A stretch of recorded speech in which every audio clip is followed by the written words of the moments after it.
So, let's talk about Andrey Tarkovsky. The guy was an absolute master of visual poetry, right? His films, they just spoke this language all their own, which brings up a really fascinating puzzle. Why would an artist like that, someone who could say so much with just an image, feel the need to sit down and write a whole book explaining his entire philosophy? That's what we're going to dig into.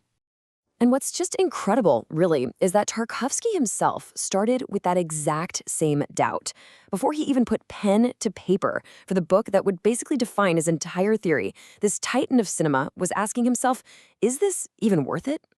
You know, that doubt feels so much more real when you see a picture of the man himself on set. This wasn't some abstract academic thing for him. Filmmaking was this all-consuming, absolutely grueling process. He was literally pouring his life into his work, all while wondering if trying to explain it was even worth the effort. So what changed? Why did he decide it was worth it in the end? Well, the answer is kind of wrapped up in where the hesitation came from in the first place. See, Tarkovsky, this visionary genius, was facing a huge crisis. He felt completely and profoundly misunderstood by the very people he was making these films for. And we're not just talking about a few bad reviews here. No. The reaction to his work, especially to his film, The Mirror, was an absolute firestorm. People either hated it with a burning passion or they loved it with every fiber of their being. And for a director whose films were so personal, like pages ripped straight out of his diary, this huge gap in how people saw his work, well, he just couldn't ignore it. Okay, so let's get into the evidence. Tarkovsky was just flooded with letters from people who saw his movies. And man, they perfectly capture this battle of perceptions. These letters, they really became the catalyst that forced him to deal with this disconnect head on. Some of the letters, wow, they were just filled with raw anger. This wasn't just, oh, I didn't like the movie. It was pure outrage. You have an engineer calling the film tasteless, nonsense, a disgrace that never should have been allowed. Can you imagine? You pour your soul into something, and that's the response you get? But then you had the other side of the coin, which was just pure frustration. This letter from a civil engineer in Leningrad is a perfect example. She wasn't trying to be mean. She wanted to get it. She was genuinely trying to understand. But the film's structure it left her with nothing but confusion and a headache. The film was putting up a wall instead of building a bridge. And here's a still from that very film, the one at the heart of all this controversy, The Mirror. Now, because our source material for this explainer comes from Turkey, we get this really unique perspective, where the film is called Ayna. It's a film that flows like memory itself. It's fragmented, it's lyrical, it's deeply personal. It's not a simple A to E story, and for a lot of people, that was just a barrier they couldn't get past. Okay, but this is where the story takes a fascinating turn. Because for every single one of those angry, frustrated letters, another one would show up that said something completely different. And these weren't just fan letters. These were from people who felt like Tarkovsky had somehow reached right into their souls and put their own deepest, unspoken feelings up on the screen. I mean, just listen to this. A woman from Gorky wrote, "For the first time in my life, I felt I wasn't alone." This is so much more than a movie review, right? It's a testament.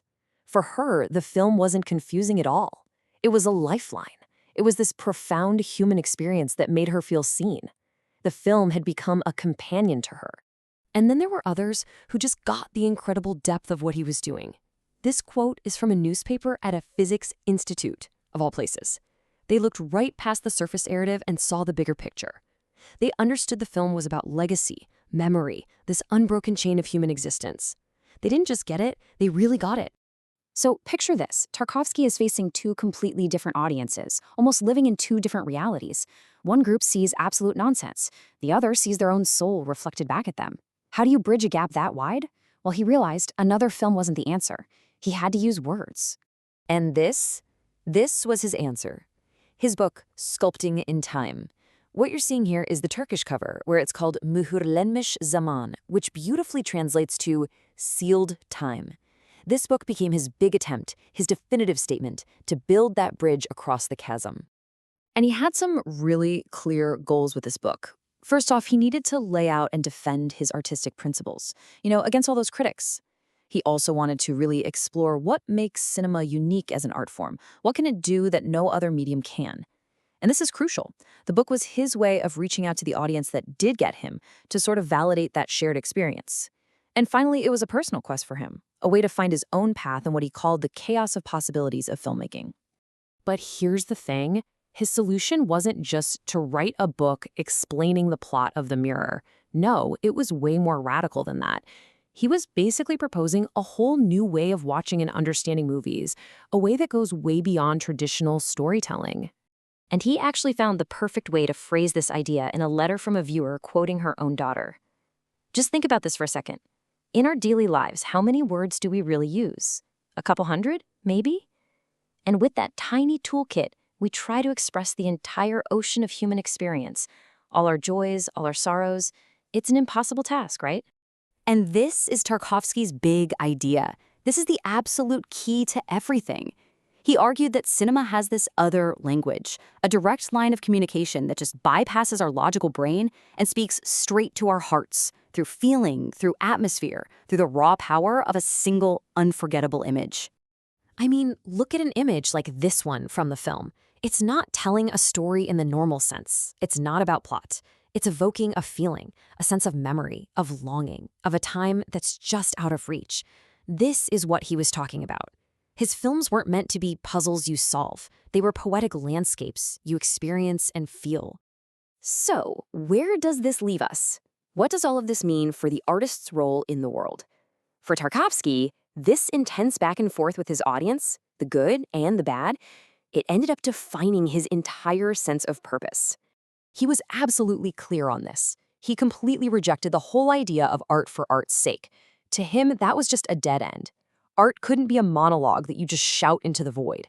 It had to be an act of communication. It had to be this desperate, vital attempt to connect with another human being. It's so interesting. In the book, he uses this Turkish phrase, benlik arayashi, to describe what he was doing. It means a search for the self. And that's exactly what the book was for him. By explaining his art to everyone else, he was ultimately figuring out and understanding himself. So really, in the end, this book was so much more than just a theory. It was an act of survival. It was Tarkovsky holding up those letters, the ones filled with that deep connection, and basically saying, see, I'm not crazy. What I'm doing means something. It was the proof he needed for himself and for the world that he wasn't alone in his vision. And that leaves us with a really fascinating question to chew on. Tarkovsky clearly felt he had to explain his art to justify his life's work. But does every artist have that same obligation? Or should art just be allowed to exist on its own terms, leaving it up to us to find our own meaning in its beautiful and sometimes challenging mystery?